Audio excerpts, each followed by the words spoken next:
A major Tanvir Haider নূর উনি সহ আরো কয়েকজনকে তাপসের গাড়িতে তুলে দেওয়া হয়েছিল। পরে তাদের লাশ পাওয়া যায়নি। তো ৫ জন মনে হয় লাশ গ্রহণ করেছে।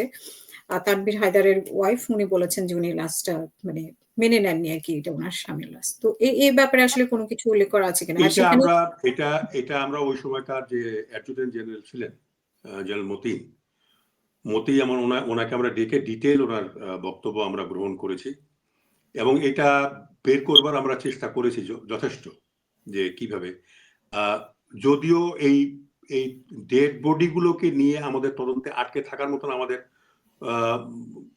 ওইটা তো আপনি যদি গভীরভাবে চিন্তা করেন, যেখানে আমরা পুরো ষড়যন্ত্র নিয়ে কথা বলছি, তখন একটা বিষয় নিয়ে তো আর ওখানে আটকে থাকা যায় না। আমরা চেষ্টা করেছি যিনি ওই সময় ডেড বডি গুলোকে ডিল করেছেন, অ্যাডজুটেন্ট জেনারেল মতি, তাকে আমরা ডেকে আমরা ইন্টারভিউ করেছি, জানবার চেষ্টা করেছি। আমার নিজস্ব ধারণা এটাকে বের করা আর সম্ভব বোধহয় হবে না।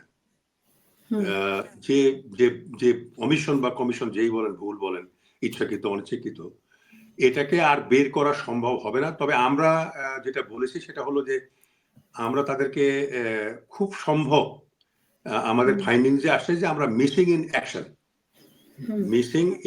অ্যাকশন গুম কমিশনে না, মিসিং ইন অ্যাকশন মানে যুদ্ধে গেলে অনেক মানুষ মরে যায়, সবার লাশ পাওয়া যায় না। এখন পরিবারকে তো সুযোগ সুবিধা দিতে হবে না? অবশ্যই দিতে হবে। তো তখন ওই লাশটা যখন পাওয়া যায় না, তখন একটা সময় অপেক্ষা করা হয় যে সে হয়তো জীবিত আছে, ফিরে আসবে। সেই সময়টা পার হয়ে গেলেই তখন তাদেরকে সেই সুযোগ সুবিধাটা দেওয়া হয়। এই জন্য বলা হয় মিসিং ইন অ্যাকশন। তো আমরা সেটাকেই খুব সম্ভব আমরা বলার চেষ্টা করেছি যে এরা মিসিং ইন অ্যাকশন, যে এদের ডেড বডি পাওয়া যায়নি, এরা এদের পরিবার যাতে পূর্ণ সুযোগ সুবিধা পায় তার জন্য যে সময়টা দরকার, সেই সময়টা পার হয়ে গেলেই তারা মিসিং ইন অ্যাকশন হিসেবে গণ্য হবে। এবং আমার মনে হয় সময়টা বোধহয় হয় পার হয়ে গেছে, না হলে হয়ে যাবে আর কি। অনেকে আসলে অনেকেরই বিশ্বাস যে তারা ভারতে আছে কিনা, তাদের বডি ভারতে পাচার করেছে কিনা। তার থেকেও বড় বিষয় হচ্ছে যে উনার ওয়াইফ যেটা বলছেন যে সেই গাড়ি থেকেই ৩ জন নেমে এসেছে এবং যে ৩ জন নেমে এসেছে তাদের মধ্যে একজন এখনো আছে। উনি যদিও নাম উল্লেখ করেন নাই। তো আপনারা কি সেই ব্যক্তিকে চিনেন কিনা বা জিজ্ঞেস করা হয়েছে কিনা? না, ওর নাম না বললে আমরা কি করে জানবো? আপনি বলেন আমাকে। আপনার কাছে তো উনি মনে হয় রিপোর্ট করেছিলেন। বাট আপনাকে না, বলেছে করেছিলেন, কিনা? কিন্তু একটা ভিডিওর মতো আছে। এখন আজকাল তো আপনার বিভিন্নভাবে এআই দিয়ে বিভিন্নভাবে ভিডিও তৈরি করা হচ্ছে আজকাল, আপনি নিশ্চয়ই জানেন। তো একটা সাক্ষী দিয়ে তো আর সবকিছু করা যায় না। তো এখন কথা হলো যে ক্যাপ্টেন তানভীর হায়দারকে ফজলেনুর তাপসের গাড়িতে নেওয়া হয়েছে এবং তাকে নিয়ে গিয়ে হয়তো মেরে ফেলা হয়েছে, শহীদ করা হয়েছে, এটাই বদ্ধমূল ধারণা অনেকের। আমরা এটাকে উড়িয়ে দেই না। তো এটাকে ইনভেস্টিগেট করে এখন বের করা বোধহয় সম্ভব নয়, আমি যেটা আপনাকে বললাম। এই জন্য আমরা মিসিং ইন অ্যাকশন বলার চেষ্টা করেছি, যাতে করে এই পরিবারগুলো সুযোগ সুবিধা পেতে পারে সরকারের। আমরা যতটুকু জানি যে সাগররুনি হত্যার সাথে এই ঘটনার একটা মিল আছে, সম্পৃক্ততা আছে। এই ঘটনার কিছু সিসিটিভি ফুটেজ তাদের কাছে ছিল। এটা জানার পরে তাদেরকে এই এই মানে এই আপনাদের তদন্ত রিপোর্টে এরকম কোনো কিছু না, এসেছে কিনা? আমাদের তদন্তে আমরা ওই পর্যন্ত যাইনি। কারণটা হলো ওদিকে গেলে আর আমাদের তদন্ত শেষ হতো না। এরকম অনেক জিনিস আছে, অনেক বিষয় আছে যেগুলো জনশ্রুতি আছে। এটা তো বহুবার আপনার এই যে র‍্যাব তদন্ত করলো, ১০০ বারের উপরে বোধহয় মনে হয়। তো ওটাতে যেহেতু এক জায়গায় তদন্ত হচ্ছে, এটা ম্যাটারটা সাবজুডিস অবস্থায় আছে, মামলাও আছে এটা নিয়ে। তো ওইদিকে আর আমরা অগ্রসর হইনি। আমরা এই পিলখানার মধ্যেই থাকার চেষ্টা করেছি আর কি। যেখানে মুন্নি সাহা, তারপরে মাহফুজুল আলম, জয় মামুন এদের কোনো সম্পৃক্ততা এটার সাথে আছে না, কিনা? এদের সম্পৃক্ততা আছে। আমরা সুপারিশও করেছি, এদের ডেকে আমরা এদেরকে জিজ্ঞাসাবাদও করেছি। আসাদুজ্জামান নূরের কথা এসেছে আপনাদের এখানে। উনার হ্যাঁ, ওনাকে তো আর ওনার ওই জেলখানায় উনি আছেন, ওদেরও স্টেটমেন্ট নেওয়া হয়েছে। সবাইকে জিজ্ঞাসাবাদ করা হয়েছে আর কি। এবং সেইভাবে যার যতটুকু সম্পৃক্ততা আছে আমরা সেভাবেই বলেছি। স্যার অনেকে বলছে যে আপনি বলছিলেন যে আমরা যদি সচেতন না হই বা এটার বিচার যদি না হয় তাহলে আমাদের দেশে ভবিষ্যতে আবারও এই ধরনের ঘটনা ঘটতে পারে। তো আপনি কতটা আশা করছেন যে আপনাদের যে তদন্ত রিপোর্ট সেটা আলোর মুখ দেখবে এবং সেটা এটা স্বচ্ছভাবে এটা এটা দেখেন এইবারই কিন্তু আমরা ১ম উদ্যোগ নিয়েছি। তদন্ত যত হয়েছে এর আগে যে ২ টো তদন্ত হয়েছে সেখানে গোপনীয় বা সিক্রেট বলা হয়েছে, গোপনীয় বলা হয়েছে তদন্তের আগে। যার জন্য এটা বাইরে প্রকাশ হয়নি। আমরাই কিন্তু এটার কোনো ক্লাসিফিকেশন দেই নাই। সিকিউরিটি ক্লাসিফিকেশন দেই নাই। আনক্লাস করে দিয়েছি। যাতে সরকারের পক্ষে এটাকে পাবলিক করে দেওয়াতে কোনো অসুবিধা যেন না হয়। এবং আমার সিগনেচারে চিঠি দেওয়া হয়েছে সরকারকে যে স্টেটমেন্ট গুলো বাদ দিয়ে বাকি ফাইন্ডিংস, রিকমেন্ডেশন, ওপিনিয়ন এইগুলোকে যেন পাবলিক করে দেওয়া হয়। এটা আমি দায়িত্ব নিয়ে বলছি।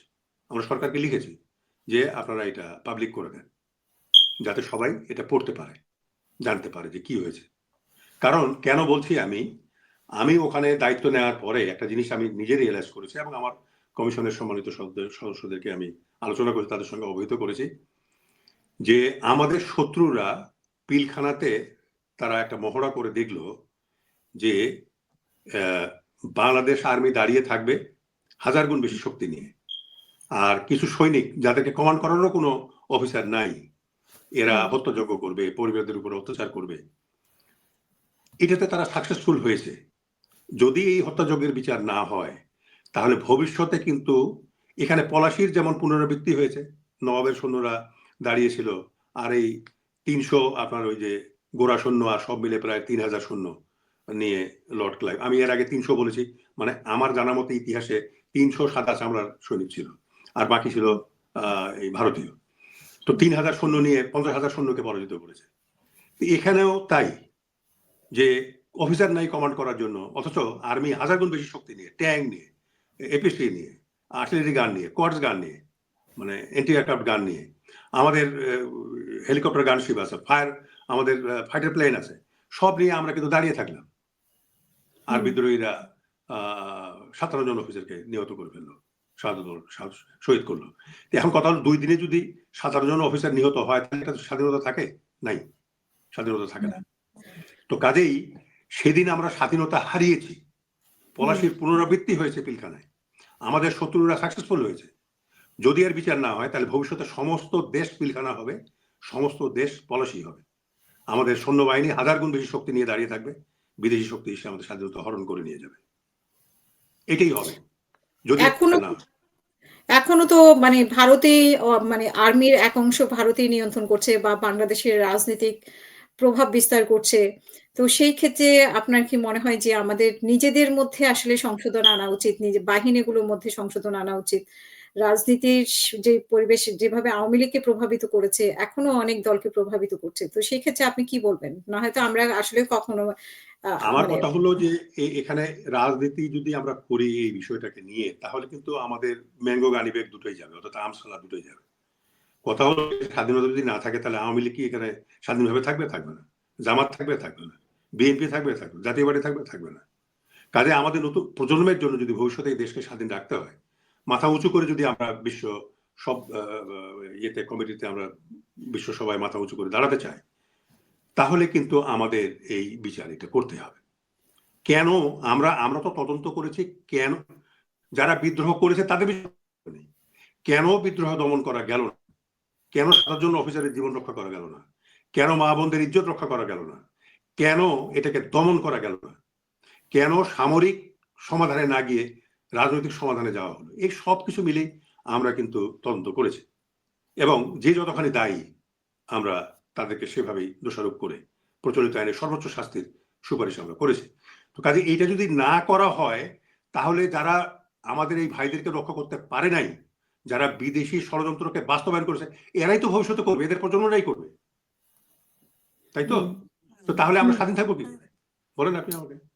তো কাজে আমাদের যদি স্বাধীন থাকতে হয়, আমি দেশবাসীকে আহ্বান জানাচ্ছি আপনারা রাস্তায় নামেন। ঠিক যেভাবে জুলাই বিপ্লব হয়েছিল, এই বিপ্লব আপনাদেরকে করতে হবে আবার এদের বিচার করার জন্য। না হলে এদেশ থাকবে না, এদেশ স্বাধীন থাকবে না। এই ভবিষ্যৎ আমি আচ্ছা করতে স্যার, এখানে আপনার তদন্ত রিপোর্টে অনেকেই বলছেন বা প্রশ্ন করছেন যে সেনাবাহিনীর সম্পৃক্ততা মানে যতটা উল্লেখ থাকার কথা ততটা কম এসেছে। এটা কি আসলেই ওনারা সম্পৃক্ততা মানে ওইভাবে দায়ী করা যায় না? নাকি আপনাদের কোনোভাবে আপনারা প্রভাবিত হয়েছেন কি বিশেষ করে জাহাঙ্গীর আলমের ব্যাপারে প্রভাবিত হয়েছেন কিনা বা না, না, অন্য না। কারো এটা ব্যাপারে? এটা এটা প্রভাবিত হওয়ার বিষয় নয়। কথাটা হলো যে ১৬ বছর পরে এই জিনিসটা হচ্ছে। অনেক সাক্ষী মরে গেছে, অনেক সাক্ষী বিদেশে চলে গেছে। কারো ডিমেনশিয়া হয়ে গেছে, কেউ স্মৃতি বিভ্রম হয়ে গেছে অনেকের। কেউ আপনার মানে ভুলে গেছে বলতে পারে না। এখন প্রশ্ন হলো আমরা যা সাক্ষী পেয়েছি সেটার উপর ভিত্তি করে কিন্তু আমরা রিকমেন্ডেশন গুলো দিয়েছি, সুপারিশগুলো দিয়েছি। এবং আমরা নিশ্চিতভাবে প্রমাণ পেয়েছি যে এটা ষড়যন্ত্র ছিল, প্রতিবেশী দেশ ভারত জড়িত ছিল, আওয়ামী লীগ সরকার জড়িত ছিল, দল হিসেবে আওয়ামী লীগ জড়িত ছিল। কাজে উভয়েরই বিচারের জন্য আমরা কিন্তু সুপারিশ করেছি, উভয়। আমরা দল না, ভিতরে কিলিং চলছিল কিন্তু বাহিরে আমরা যতটুকু জানি যে র‍্যাবের আ বেশ সদস্যরা ছিল কিন্তু তারা ঢুকার পারমিশন পায়নি। দেখেন, র‍্যাবের ওই সময় এডিজি ছিলেন জেনারেল রেজা, তার সম্বন্ধে আমরা সুপারিশ করেছি। কিন্তু আমার কথা হলো একটা লেফটেন্যান্ট কর্নেল ৩০০ সৈন্য নিয়ে আপনার ওখানে গেটের সামনে দাঁড়িয়ে থাকলো। আপনি তাজ্জব হবেন যে দরবার হলে অফিসাররা ছিল যেখানে তারা নিহত হয়েছেন তার আশেপাশে। ওই জায়গাটা আর গেটটা ৩০ মিটার থেকে ৪০ মিটার হবে। অনলি। একটা রাইফেলের গুলি তো ৩০০ গজ যায়। ওরা যদি ভিতরে না ঢুকে এই ৩০০ সৈনিক ওই লেফটেন্যান্ট কর্নেলের নেতৃত্বে যদি প্রাচীরের ওপার থেকে গুলি যদি করতো, কাভারিং ফায়ার দেওয়া বলে ওইটাকে, যে দরবার হলের উপর দিয়ে যদি গুলি করতো, সব বিডিআর বিদ্রোহী সৈনিক কিন্তু পালিয়ে চলে যেত ওখান থেকে, একটা অফিসারও নিহত হতো না। কিন্তু এরা করেনি, একটা গুলি করেনি।